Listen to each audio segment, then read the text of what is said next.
Hello friends, आज के इस वीडियो में हम बफेलो ब्रीड के क्लासिफिकेशन के बारे में देखेंगे।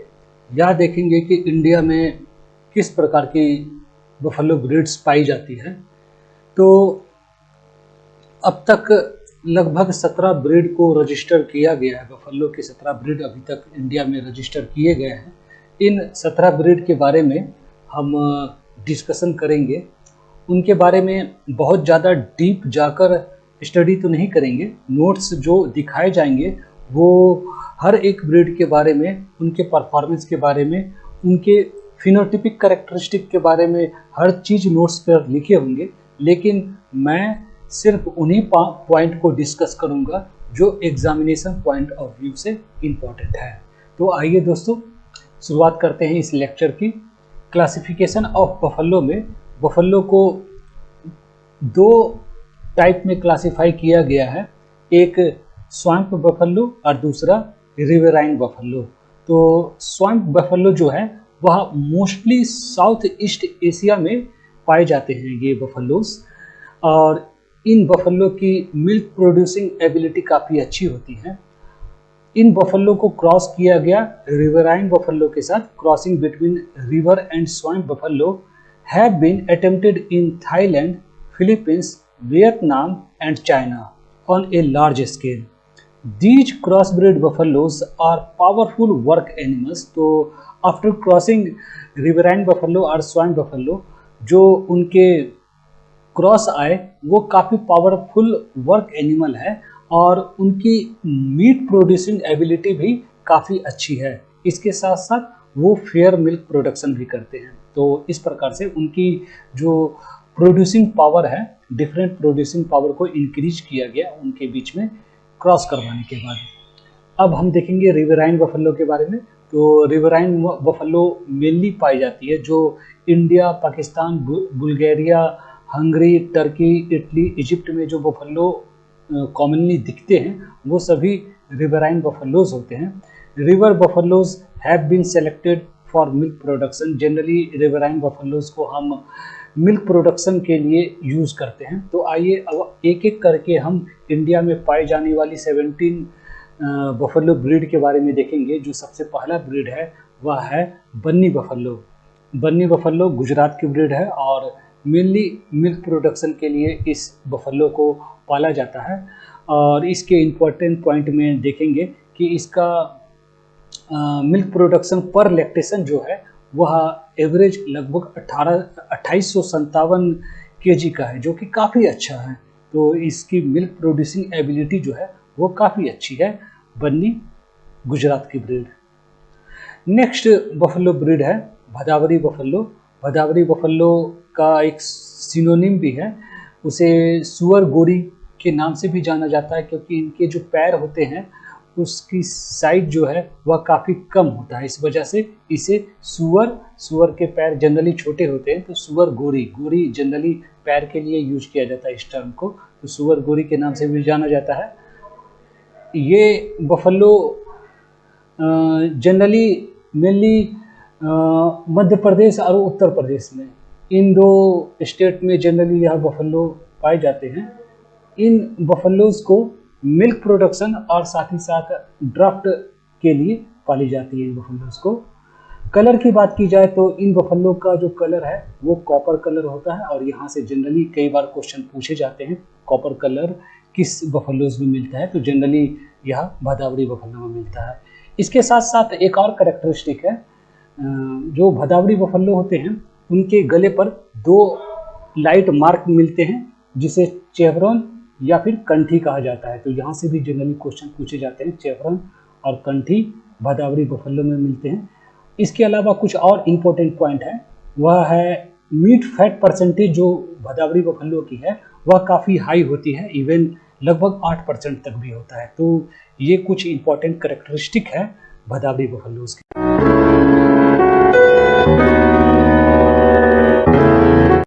नेक्स्ट बफेलो ब्रीड है चिल्का बफेलो। चिल्का बफेलो उड़ीसा की ब्रीड है, और इस ब्रीड की खासियत देखी जाए तो सबसे पहले तो इसका जो मेन यूज़ है मिल्क प्रोडक्शन के साथ साथ ड्राफ्ट पर्पस में भी यह यूज किया जाता है। इसका एक काफ़ी इंटरेस्टिंग सा करेक्टरिस्टिक है कि जो इस बफेलो के जो मिल्क से कर्ड बनाया जाता है, the curd from milk of Chilika buffalo can be preserved for 5 to 7 days at room temperature. तो रूम टेम्परेचर पर चिल्का बफेलो के जो कर्ड होते हैं उसे 5 से 7 दिन तक सुरक्षित रखा जा सकता है। यह एक इसकी इम्पोर्टेंट करेक्टरिस्टिक है।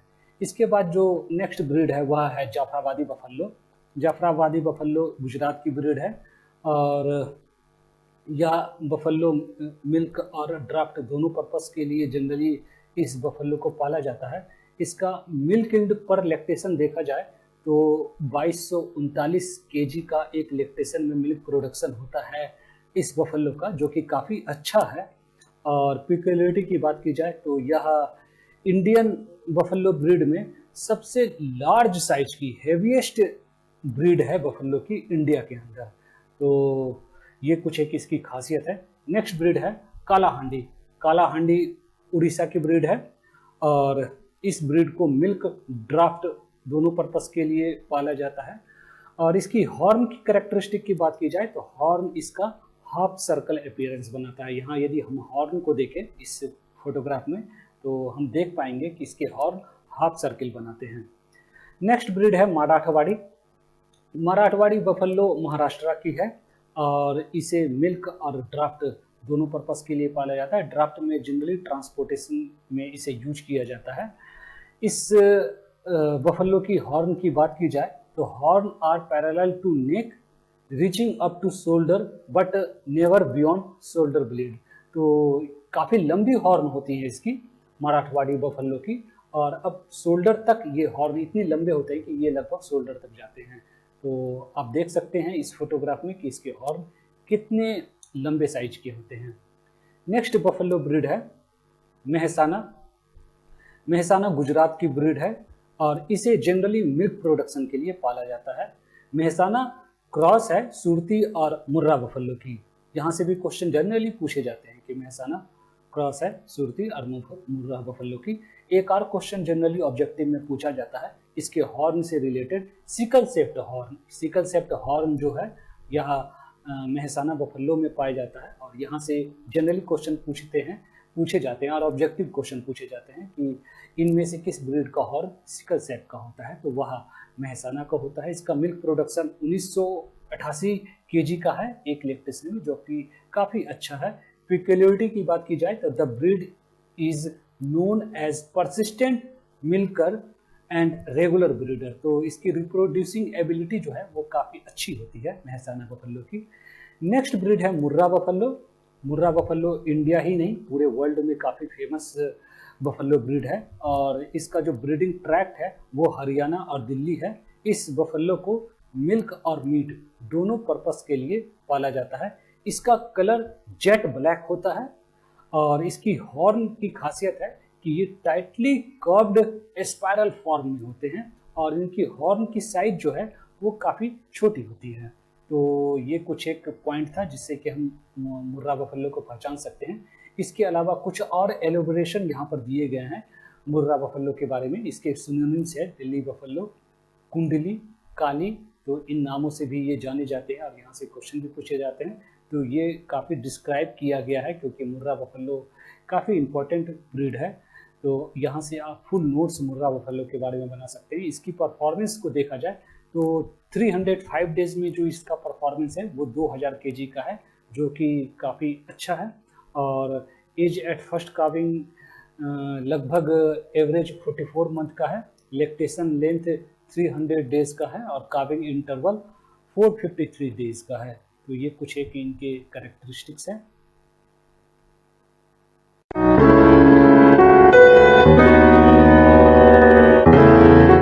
नेक्स्ट बफेलो ब्रीड है नागपुरी। नागपुरी महाराष्ट्र की ब्रीड है और इसे मिल्क और ड्राफ्ट दोनों पर्पस के लिए पाला जाता है। हॉर्न की बात की जाए तो horn are flat, curved and carried back on side of the neck nearly to shoulder like a pair of sword. Horn tip pointed upward in orientation mostly. Horns are heavier in male than female. तो इनके horn काफ़ी लंबे होते हैं और यह लगभग shoulder तक जाते हैं। तो यह इसकी कैरेक्टरिस्टिक है। इसके अलावा नेक्स्ट जो ब्रीड है वह नीली रावी है, और नीली रावी ब्रीड को पंच कल्याणी नाम से भी जाना जाता है। यह पंजाब की ब्रीड है और मिल्ली मिल्क प्रोडक्शन के लिए इस ब्रीड को पाला जाता है। हॉर्न की बात की जाए तो horns are tightly curved and circular in cross section, small in size. तो यह कैरेक्टरिस्टिक है हॉर्न की। दूसरे विजिबल कैरेक्टरिस्टिक्स कुछ इस प्रकार से है। यूजुअली वाइल्ड आई, इनके जो आई होते हैं वो वाइल्ड आई होते हैं। और वाइल्ड आई का मतलब क्या होता है? वाइल्ड आई का मतलब है लार्ज बल्जिंग आई। इनके जो आंख होते हैं वो लार्ज होते हैं, बल्जिंग बाहर की तरफ निकले होते हैं। लाइट कलर्ड आइरिस, इनके जो आंख आप देखोगे आई जो होते हैं उनकी जो आइरिस है वो काफ़ी लाइट कलर की होती है, वाइटिश सी होती है। And white marking on forehead, तो जो नीली रावी बफेलो होते हैं उनके फोरहेड पर वाइट मार्किंग होती है, साथ ही साथ फेस, मजल, लेग और टेल पर भी वाइट मार्किंग्स होती हैं। The most desired character of female is possession of these white marking known as Panch Kalyani. तो ये जो मार्किंग है यह बॉडी के 5 हिस्सों में, 5 पार्ट में मिलते हैं, इस वजह से इसे पंच कल्याणी भी कहा जाता है। नीली रावी का एज एट फर्स्ट काविंग लगभग एवरेज 45 मंथ है। काविंग इंटरवल 16 मंथ है। मिल्क यील्ड पर लैक्टेशन 1850 kg का है, जो कि काफ़ी अच्छा है। फैट परसेंटेज 6.8% है। तो ये काफ़ी कुछ इम्पोर्टेंट फाइंडिंग है नीली रावी बफेलोज के। पिक्युलरिटी की बात की जाए तो यह बहुत हद तक मुर्रा के जैसे ही दिखते हैं। एक्सेप्शन सिर्फ यह है कि इनके बॉडीज पर कुछ वाइट मार्किंग मिलते हैं, और यह वाइल्ड आई जो कैरेक्टरिस्टिक है वह मुर्रा में नहीं मिलता है। ये कुछ एक डिफरेंसेस है, अदरवाइज इनकी जो फिजिकल अपीयरेंस है वह मोर और लेस मुर्रा बफेलो जैसे ही दिखते हैं। तो यह नीली रावी के कुछ इंफॉर्मेशंस, अदर इंफॉर्मेशंस है, इनके डिफरेंट कैरेक्टरिस्टिक्स है नीली रावी बफेलो के, क्योंकि यह ब्रीड काफ़ी इंपॉर्टेंट है। इस वजह से इनके जो डिफरेंट कैरेक्टरिस्टिक को यहाँ पर एलोबरेट किया गया है। आप यहाँ से कंप्लीट नोट्स को बना सकते हैं। नेक्स्ट ब्रीड है पांधरपुरी। पांधरपुरी बफेलो महाराष्ट्र की बफेलो ब्रीड है, और इसे मिल्क और ड्राफ्ट दोनों पर्पस के लिए पाला जाता है। इसकी एक यूनिक कैरेक्टरिस्टिक है, farmer takes animal to customer door and supply milk as per requirement. तो एक कैरेक्टरिस्टिक है पांधरपुरी की कि जनरली फार्मर कस्टमर की डोर तक मिल्क को ले जाने के बजाय एनिमल को लेकर जाते हैं, और उनके घर के दरवाजे पर ही मिल्किंग करते हैं, और जितनी ज़रूरत होती है उतना मिल्क निकाल कर फिर दूसरे कस्टमर के दरवाजे पे जाते हैं, वहाँ उनकी रिक्वायरमेंट के हिसाब से मिल्किंग की जाती है। तो यह एक यूनिक कैरेक्टरिस्टिक है इस ब्रीड के साथ, यूनिक कल्चर भी कह सकते हैं, किस तरीके से इसे मिल्किंग किया जाता है। हॉर्न की बात की जाए तो इसके जो हॉर्न होते हैं वो टिपिकल स्वॉर्ड शेप्ड के होते हैं, तलवार शेप के होते हैं। आप देख सकते हैं कि इनका जो हॉर्न है, आप यहाँ पर बिल्कुल तलवार के शेप का यह हॉर्न दिख रहा है। नेक्स्ट ब्रीड है सुरती। सुरती गुजरात की बफेलो ब्रीड है, और जनरली इसे मिल्क प्रोडक्शन के लिए पाला जाता है। सुरती का भी जो हॉर्न है वह सिकल शेप्ड होता है, और इसकी जो मिल्क यील्ड पर लैक्टेशन है वह लगभग 1667 kg का होता है एक लैक्टेशन में, जो कि फेयरली हाई है। फैट परसेंटेज इसकी मिल्क में लगभग 7% तक होता है। नेक्स्ट ब्रीड है टोडा बफेलो। टोडा बफेलो तमिलनाडु की ब्रीड है, और इसे जनरली ड्राफ्ट पर्पस में यूज किया जाता है, और सोशियो कल्चरल रिलीजियस सेरेमनीज में भी इस ब्रीड को यूज किया जाता है। इस ब्रीड की हॉर्न की बात की जाए तो यह क्रिसेंट शेप बनाते हैं, आप देख सकते हैं यहाँ सेमी सर्कल क्रिसेंट शेप बनाते हैं। Horns are thick at the base, base पर इनके हॉर्न जो होते हैं वो काफ़ी थिक होते हैं। और कुछ अदर विजिबल कैरेक्टरिस्टिक की बात की जाए तो इनके बॉडीज पर 2 चेवरॉन मार्किंग, 2 मार्किंग मिलते हैं, one just around the jaw and the other on the interior to the brisket. तो जॉल के अराउंड और इंटीरियर टू द ब्रिस्केट, यहाँ पर दो मार्किंग मिलते हैं जिसे कि हम चेवरन बोलते हैं, जैसा कि हमने भदावरी बफेलो में देखा था। नेक्स्ट ब्रीड है लुइट, जो कि स्वैम्प बफेलो है, और यह ब्रीड आसाम में पाई जाती है, इसीलिए इसे असामीज स्वैम्प नाम से भी जाना जाता है। अब अगली बफेलो ब्रीड है बारगुर। बारगुर तमिलनाडु की ब्रीड है, और यहाँ पर एक यूनिक सा फीचर है कि बारगुर ब्रीड के जो काफ होते हैं उसे कैरा बीफ के लिए पाला जाता है। कैरा बीफ प्रोडक्शन करते हैं इनके काफ। नेक्स्ट ब्रीड है छत्तीसगढ़ी। छत्तीसगढ़ी जैसा कि नाम से ही आप बता पाओगे कि यह छत्तीसगढ़ की ब्रीड है, और यहाँ पर एक और यूनिक कैरेक्टरिस्टिक्स है कि males have excellent flowing ability. तो जनरली जो मेल होते हैं वह उसकी फ्लोइंग एबिलिटी जो है वह कैटल बुलक काव बुलक के कंपैरिजन में काफ़ी अच्छा होता है। तो वर्किंग पर्पस के लिए इस ब्रीड को पाला जाता है, छत्तीसगढ़ी ब्रीड को। इसके बाद नेक्स्ट जो ब्रीड है वह है गोजरी बफेलो। गोजरी बफेलो पंजाब और हिमाचल प्रदेश की ब्रीड है, और इस ब्रीड को मिल्क और ड्राफ्ट दोनों पर्पस के लिए जनरली पाला जाता है, और ड्राफ्ट पर्पस में जनरली प्लोइंग खेती के काम में, एग्रीकल्चरल ऑपरेशन में इसे यूज किया जाता है। डेली मिल्क की यील्ड की बात की जाए तो एक दिन में यह 3 से 8 केजी तक मिल्क प्रोड्यूस करता है, और एक लैक्टेशन में बात की जाए तो 800 केजी से लगभग 1200 केजी तक मिल्क प्रोड्यूस करता है। तो दोस्तों, आज के इस लेक्चर में हमने अब तक की रजिस्टर्ड की गई 17 बफेलो ब्रीड के बारे में हमने देखा। इसमें मैंने काफ़ी ब्रीफली डिस्कस किया, लेकिन जो नोट्स आपको दिए जा रहे हैं स्लाइड के ऊपर वीडियो में, उसमें कंप्लीट डिस्क्रिप्शन ब्रीड का दिया गया। यहाँ से आप इस नोट्स को आप बना सकते हैं। यदि आपको कोई क्वेश्चन हो इन ब्रीड्स से रिलेटेड तो आप इस वीडियो के कमेंट बॉक्स में क्वेश्चन पूछ सकते हैं। मैं उसे जल्द से जल्द आंसर करने की कोशिश करूँगा। Thanks for watching my video. Thank you very much.